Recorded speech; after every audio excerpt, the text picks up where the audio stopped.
An Alabama inmate that's been locked up for decades. I mean, literally for decades. He was sentenced to 40 years in 1988 for an armed robbery, has just confessed to a 1996 murder of a 7-year-old girl from Kentucky. Now, exactly how was an Alabama inmate that had been locked up for almost 10 years able to get out and commit this murder in 1996? I'm glad you asked. Now, we're talking about now 61-year-old Michael Froberg, and this right here is 7-year-old Morgan Foley from Bowling Green, Kentucky.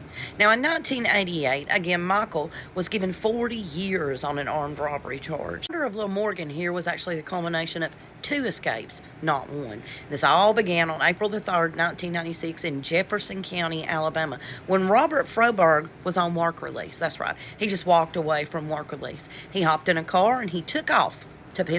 Now, on May the 20th, 1996, Robert was in a little kid's tree house, and a little boy went up there and found him. Now, he offered that little boy some candy, but that little boy said no, and then he went and told his parents. And Robert was actually picked up. He was actually taken in Pennsylvania, where Robert immediately escaped again. He actually used a bicycle that belonged to one of the jail employees to get away this time. Now, after Robert escaped this time, we know that he stole a maroon van.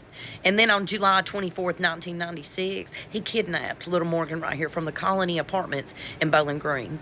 He actually pulled up in that van and tried to take Morgan's 6-year-old sister, and her sister was able to get away, but he got Morgan. Morgan's remains were found in October of 1996, unclothed in a field in White House, Tennessee.